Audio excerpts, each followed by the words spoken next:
Et si on parlait aujourd'hui de la peinture Testament de Gauguin, juste après le générique?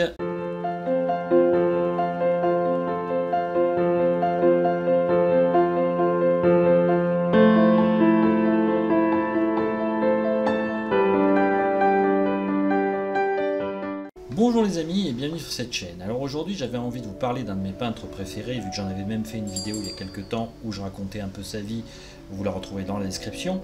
J'avais envie de vous parler d'un tableau qu'il a fait, qui est un tableau Testament, et donc ce tableau, créé donc par Paul Gauguin, qui est un de mes peintres préférés, s'appelle tout simplement « D'où venons-nous? Que sommes-nous? Où allons-nous ?» Donc ce tableau, eh bien, c'est un de ses plus grands tableaux qu'il a pu effectuer dans sa vie. Et je voulais vous lire une description tout simplement de ce tableau que je trouve intéressant, parce que tout simplement ça vous montre la démarche d'un peintre connu, et en même temps vous voyez en quoi la création est quelque chose d'unique et qu'elle ne pourra, je pense, ne jamais être copiée par une machine, même si je vous ai montré effectivement des peintures qui sont réalisées par des machines. Et c'est peut-être ça justement qui sauvera un peu l'être humain, à savoir sa particularité et la particularité de chaque être humain.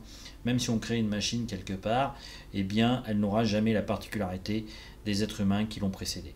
Donc aujourd'hui, eh bien, je vous lis donc cette petite illustration de cette peinture donc, de Paul Gauguin qui s'appelait « D'où venons-nous? Qui sommes-nous? Et où allons-nous ?» Donc voici un peu un texte qui va vous décrire plus exactement pourquoi c'est une peinture Testament de Paul Gauguin, et vous la verrez en même temps à l'image que je vous en parle. Donc, cette toile, la plus ambitieuse qu'ait entreprise le peintre, fut exécutée explicitement comme son testament artistique et philosophique dans une lettre à Monfred, datée de février 1887, enfin 1898. Il décrit longuement les détails de la composition et explique certaines de ses significations. C'est une toile de 4,50 m sur 1,70 m de haut. Les deux coins du haut sont jaunes, de chrome, avec l'inscription à gauche et ma signature à droite. Telle une fresque abîmée au coin et appliquée sur un mur or, à droite et en bas, un bébé endormi, puis trois femmes accroupies. Deux figures habillées de pourpre se confient leurs réflexions.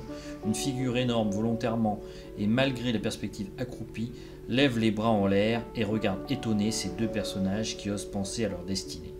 Une figure du milieu cueille un fruit, deux chats près d'un enfant, une chèvre blanche, l'idole des deux bras levés mystérieusement et avec rythme semble indiquer l'au-delà. La figure accroupie semble écouter l'idole, puis enfin une vieille près de la mort semble accepter, se résigner à ce qu'elle pense et termine la légende. À ses pieds, un étrange oiseau blanc, tenant en sa patte un lézard, représente l'inutilité des vaines paroles. Tout se passe au bord d'un ruisseau sous bois. Dans le fond, la mer, puis les montagnes de l'île voisine.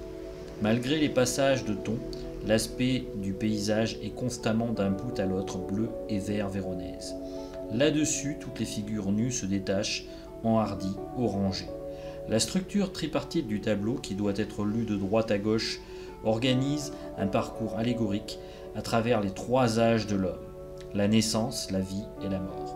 Le nourrisson, la figure qui cueille un fruit, et la vieille femme incarnent probablement les questions du titre de l'œuvre. Or, sauf à exposer dans les grandes lignes le thème général de cette magnifique frise, le peintre n'éclaircit en rien maints éléments énigmatiques de son monde magique, préférant qu'il ne soit point mis en vaines paroles, mais qu'on le ressente sur le mode de la méditation. Dans la même lettre, adressée à Monfred, Gauguin relate qu'il avait achevé la toile avant sa tentative de suicide en décembre 1897, qu'il y avait travaillé jour et nuit sans se servir ni de modèle ni de dessin préparatoire.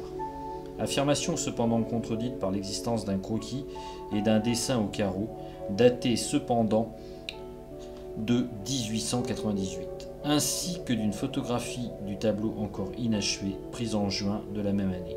Il semblerait que le peintre ait antidaté l'œuvre afin de donner plus de poids à l'idée romantique d'une toile née de l'épanchement spontané de son génie naturel.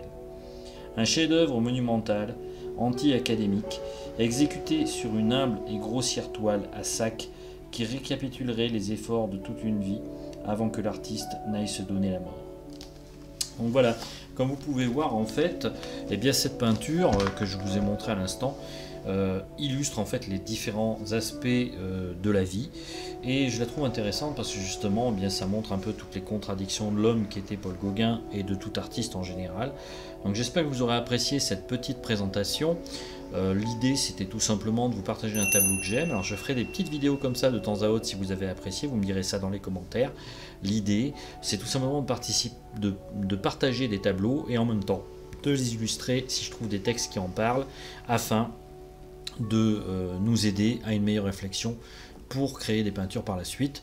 Alors bien entendu on ne créera pas les peintures de Paul Gauguin, ça c'est clair, mais ça prouve aussi une chose, c'est que la peinture c'est avant tout une démarche intellectuelle et qu'elle est propre à chaque individu, et ça à mon avis aucune machine ne pourra remplacer la singularité des artistes. Alors effectivement aujourd'hui on arrive à faire, comme je vous avais montré récemment, des peintures très disons aboutis qui font vraiment penser à des artistes professionnels, mais au final, est-ce que c'est vraiment de la création, vu que de toute façon, ces peintures souvent se basent sur des bases de données, et qu'au final, elles ne font que récupérer les analyses et les peintures des artistes passés, présents ou peut-être même futurs, et donc au final, elles ne créent pas un style propre. Donc voilà, c'est ce que je voulais dire aujourd'hui pour faire suite un peu aux vidéos que j'avais fait les semaines précédentes. Et puis eh bien, je vous invite en tout cas à me dire ce que vous avez pensé de cette petite lecture de commentaires par rapport à cette peinture, donc Testament de Paul Gauguin. Je vous laisse pour aujourd'hui et je vous dis à bientôt dans une autre vidéo. Ciao!